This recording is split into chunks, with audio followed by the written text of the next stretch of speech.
Hey, News Taco folks, something caught my eye this morning and I wanted to bring it to your attention. It's a blog written by Adrian Franco in America's Quarterly. And the headline reads, "Do Latinos Really Count? The Need for More Civic and Economic Education." See, the reason that this came to my attention was that in all the times that I've written about the potential, the political potential of the Latino community, how many Latinos are registered to vote, how many Latinos actually vote, and how many Latinos could vote, coupled with how much we've been talking about the increase in Latino population and what that means politically and what the stakes are in electoral vote counts and things like that. Many of the responses that I get are usually along the lines of, yeah, but Latinos don't vote. And well, that's true to a certain extent. Latinos do vote. They just don't vote as much as we wish they would. So then the problem is always, how do we make that happen? Because the vast majority of the people who write to me or respond to my writing and say out of frustration, yeah, well, Latinos don't vote, rarely do they come up with a solution. Latinos don't vote, and this is how I think we should proceed and go about getting people to vote.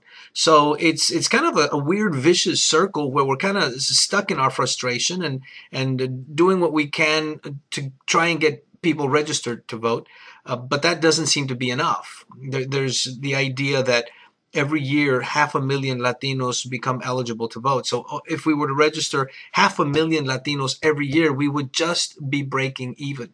So we need to do a lot more than that.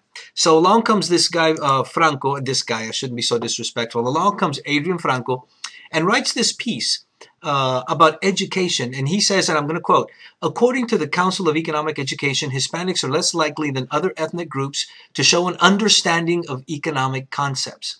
How many of us know about the processes or the process that decides the nation's budget, the way a bill becomes a law, the predicament with the national debt, the opportunities to influence public policy with our local representatives, why some people pay more taxes than others, the rights of citizens and non-citizens, or how unemployment is calculated?" You know what? He has a very good point. As in everything, the key to making things work, at least in any country, is education. So if we want people to have better jobs, they need better education. If we want a better economy, we need to educate our workforce better. If we want Latinos to participate in the political process, we need to educate them in the civic process and for them to have the civic knowledge to be able to make the decisions and understand how important their vote is. Of course, then the next question is, whose responsibility is that? And I hate when we get into that, because that takes the conversation away from where it should be.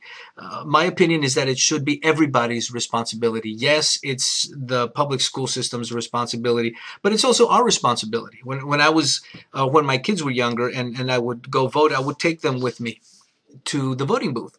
They accompanied me to vote, and they were little, and they knew. I mean, they didn't go every time, but they went many times, and they understood the process, and they understood what that was about, and that was something that we did. We voted on election day or early voting.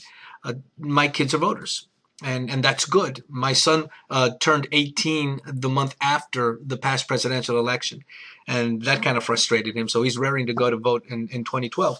That's the kind of enthusiasm that we need. And if Franco's assertion is correct, that what we need to do is educate people, educate our community in civic engagement, civic involvement, so that they understand what the deficit is, so that they understand how a bill becomes a law and why we're voting for this guy that's running for Congress and what is Congress anyway. Then that's what we need to do. The question then becomes, how do we do that? So it's no longer how do we get people to vote, but how do we educate them? And it's a long-term solution to a short-term problem. That's, I think, where it gets a little frustrating. We should have started doing this years ago in order to prepare for the 2012 election.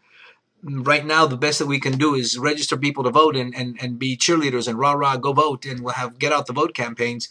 But if people are not understanding why they should vote and they're not engaged mentally, then those efforts might be futile. So let's change the question. Let's no longer ask, what do we need to do to get people to vote? Let's ask, how do we engage people by educating them? How do we bridge that gap? And that goes along with all the other education questions. How do we keep kids in school?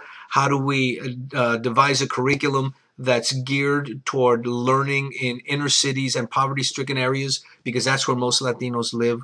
It's not about how do we educate Latinos differently from everybody else. No, Latinos live in specific, and the majority of Latinos live in specific circumstances where the learning processes are decidedly different, and we found this out through research. So how do we bring civic engagement into that, and how do we bring about more a higher percentage and a higher number of voter participation in elections, so that the Latino community, and it's not only about being heard, it's about the Latino community taking part in the major decisions of this country, as well they should.